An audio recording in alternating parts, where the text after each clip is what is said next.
بسم اللہ الرحمن الرحیم۔ السلام علیکم ورحمۃ اللہ وبرکاتہ۔ اللہ کے رسول صلی اللہ علیہ وسلم صحابہ اکرام رضوان اللہ علیہم اجمعین کے یہ اندر شوق پیدا کیا کرتے تھے۔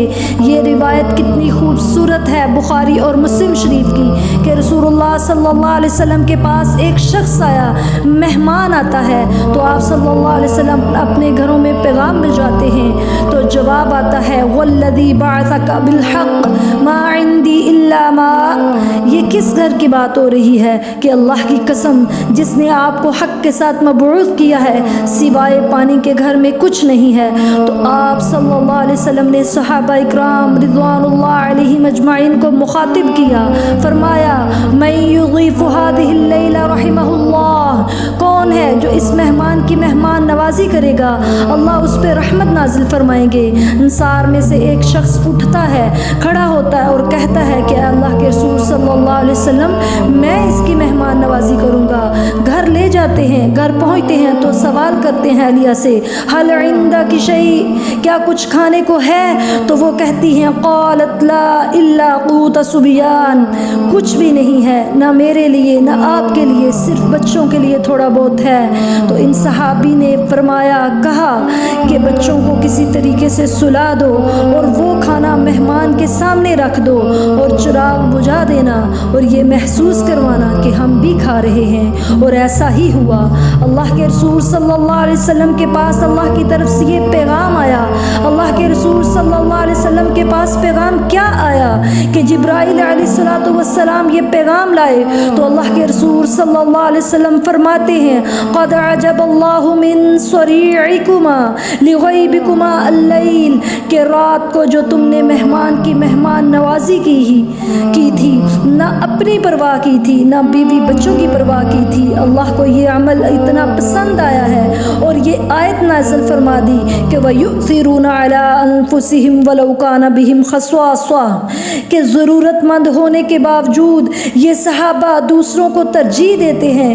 اس حدیث کی روشنی میں آپ سے ایک گزارش کرنا چاہوں گی، خیر خواہی اور ہمدردی کی جو ہم باتیں کرتے رہتے ہیں، یہ خیر خواہی اور ہمدردی کی باتیں کرنے کے لیے نہیں ہوتی بلکہ ہمدردی اور خیر خواہی کا نمونہ بننے کے لیے ہوتی ہیں۔ یہ جذبہ خیر خواہی اور ہمدردی کا معاشرے سے اس طرح دور ہوتا جا رہا ہے کہ کسی کو کسی کی پرواہ ہی نہیں رہی۔ رسول اکرم صلی اللہ علیہ وسلم نے اسی لیے فرمایا لا خیر من لا یضیع ولا خیر فی من لا یضیع۔ نبی کریم صلی اللہ علیہ وسلم نے فرمایا جو مسلمان مہمان نوازی نہ کرے اس کے اندر کوئی بھی خیر خواہی موجود نہیں۔ اگر کوئی شخص آپ کے پاس آیا ہے، آپ کچھ بھی نہیں اس کی خدمت کر سکتے تو آپ محبت سے آگے بڑھیے، السلام علیکم ورحمۃ اللہ وبرکاتہ کہیے، اور پھر وہ دیکھیں کتنی تپتی ہوئی دھوپ میں یا شدید ٹھنڈ میں آیا ہے، کوئی اسے ایک خاص مسئلہ ہے تو وہ آیا ہے تو آپ احترام دیجئے اور اسے بٹھائیے، مسکراہٹ پیش کیجئے اور کم از کم اور کچھ نہیں تو سادہ پانی کا گلاس پیش کیجئے۔ اگر ایک بنی اسرائیل کی بدکار عورت کتے کو پانی پلانے کی وجہ سے اس کی بخشش ہو گئی ہے تو کیا ہماری اور آپ کی مسلمان ہونے کی وجہ سے اور مہمان بھی مسلمان آیا ہے تو محبت سے پیش آنا اور اس کو پانی پلانا کیا ہماری بخشش کا ذریعہ نہیں بن سکتا؟ تو لہٰذا اپنے جذبے میں یہ رویے پیدا کیجئے کہ میں نے مثالی رویہ پیش کرنا ہے، آگے بڑھ کر کیا کہتے ہیں اسے احترام دینا ہے، پوچھنا ہے، مددگار بننا ہے۔ اللہ نے آپ کو اس قابل سمجھا ہے، مجھے اس قابل سمجھا ہے کہ اپنی رحمت کو آپ کے گھر میرے گھر بھیجا ہے، یعنی مہمان اللہ کی رحمت ہوتا ہے۔